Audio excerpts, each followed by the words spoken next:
그게 아니고요. 아까 네, 정동영 알겠습니다. 네. 의원하고 바꾸셨습니다. 네, 알겠습니다. 네. 예. 그 PPT 준비하시죠. 오늘 중앙일보 일면에 이재명 무죄준 판사도 체포 대상이었다.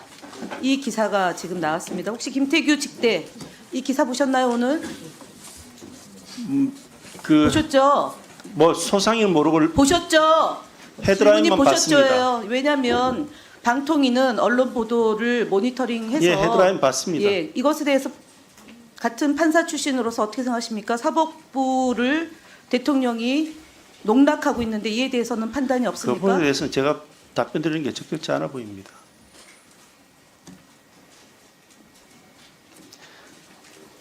답변하세요. 저 방금 답변 드렸습니다. 적절치 않다. 예. 그러면은 보통 통상 이다 아니다 해서 그러면은 생각이 없다라는 거죠. 그러면 이에 대해서 어떤 생각도 없다. 계엄에 대한 생각도 없고 만약에 국무회의 참석했다라면 만약입니다. 그럼 어떤 입장을 피력했을 것 같습니까? 저는 객관적으로 제가 알고 있는 내용에 어떤 입장을 대해서는 피력했을 답변은 것 같습니다. 그 역시도 가정적인 질문이라 알겠습니다. 제가 답변 그러면 이 드리는 건 사태에 적절치 대해서 않습니다.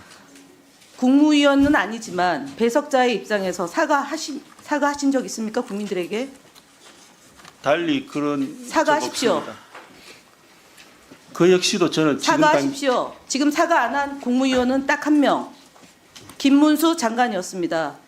직무대행 국민들에게 사과하십시오. 사법적 판단이 앞서 있기 때문에 거기에 대해서 관련된 어떠한 의사 표현도 적절치 않다고 생각합니다. 저는 하지 않겠습니다. 사과하지 않은 겁니까? 사과하지 않는 것이 아니고 거기에 대한 제 의견을 표명하지 않겠다고 말씀을 그러니까 드립니다. 사과하지 않는 거죠. 뭐 말장난 그것도 하지 마시고요. 제 자, 의견을 표현. 조성은 사무처장 나오세요. 예, 세우세요.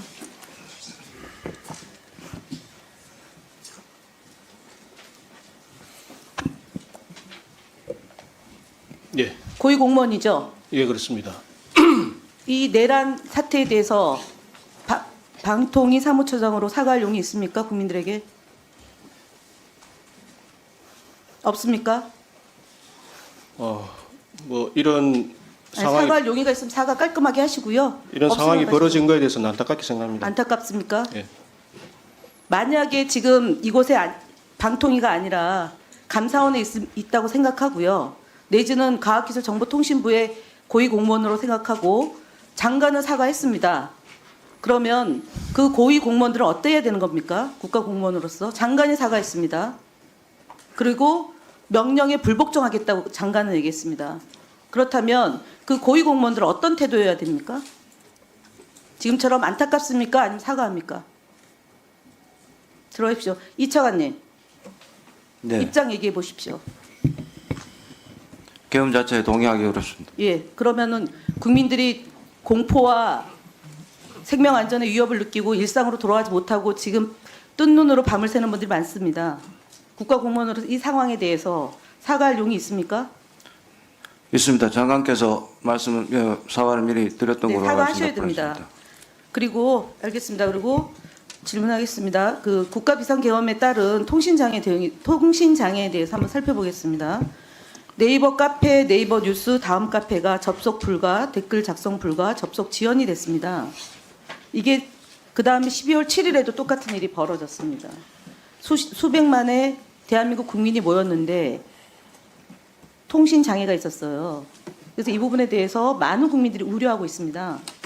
그래서 내일 있을 12월 14일 탄핵에 대한 온 국민의 집중, 그 다음에 전 세계가 집중하고 있습니다. 이에 대한 대비책이 지금 만반의 대비책이 마련되어 있습니까? 네, 일단 방송발전법에 의거해서 통신 소통에 대해서는 7일 날도 저희들이 조치를 했고 14일도 현재 준비 중에 있습니다. 예, 이 특히 댓글이 작성되지 않았습니다. 그리고 접속이 지연됐습니다. 이것은 21세기 대한민국의 그 통신 강국으로서 매우 수치스러운 일이라고 생각합니다. 왜냐하면 저희가 이런 일들이 많이 있습니다. 그리고 특히 담화문이 발표됐을 때 어떠한 내용일 거라고 몰랐다 치더라도 비상 상황이 된 겁니다. 그럼 비상 상황에 대비를 했어야 되는데 다음에는 이런 일이 발생하지 않고 국민들이 불안해하지 않도록 만반의 준비를 다시 한번 강조드리는 바입니다. 다시 한번 조치하겠습니다. 네, 살펴보시고요. 그 다음에 방통위가 앞서 말씀 답변서에 보면 비상한 시기에 대응하는 매뉴얼이 없다라고 얘기했는데 맞습니까, 방통위원장? 예. 네. 없습니까? 전시 매뉴얼만 있는 걸로 알고 있습니다. 전시가 아닌 평시의 비상계엄 상황에서 별도의 지침이나 매뉴얼을 가지고 있지 않다. 예. 없습니까? 예, 저는 그렇게 알고 있습니다. 장관, 유상임 장관. 네네. 전시가 아닌 평시의 비상계엄 상황에 별도의 지침이나 매뉴얼 있습니까?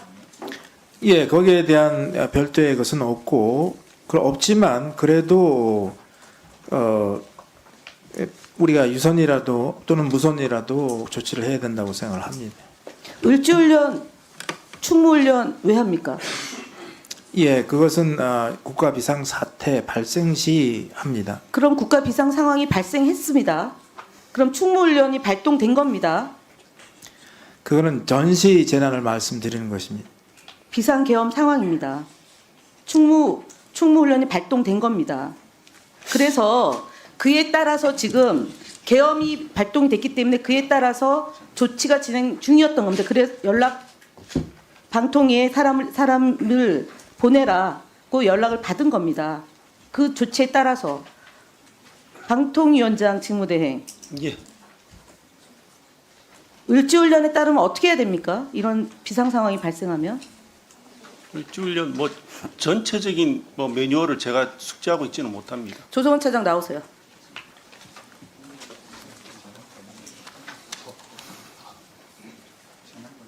이 상황이 되면 어떻게 해야 됩니까? 직원들에게 어떤 조치를 취해야 됩니까? 뭐 비상 상황이 벌어졌을 네. 때만 그 비상 연락 막 가동하고 뭐 비상 체제를 매뉴얼 유지하도록 얘기하는 거다. 매뉴얼. 을지훈련상 매뉴얼. 매뉴얼 내용은 뭐 기밀 사항이라 말씀드리기는 곤란합니다. 정말 들어가시고요. 기조관 나오세요. 세워주세요.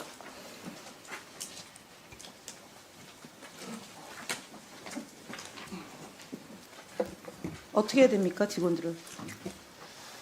그 을지훈련 관련된 부분도 비밀로 아니 분류되어 비상 있기 상황이 때문에 발생했어요. 계엄령이 발동이 됐어요. 그러면은 사무처장이 없고 직무대행은 설거지하고 있고 그러면은 그 다음 기조국장은 어떤 조치를 해야 됩니까, 직원들에게? 그냥 전화 보고 있어라. 국가기관 방송사인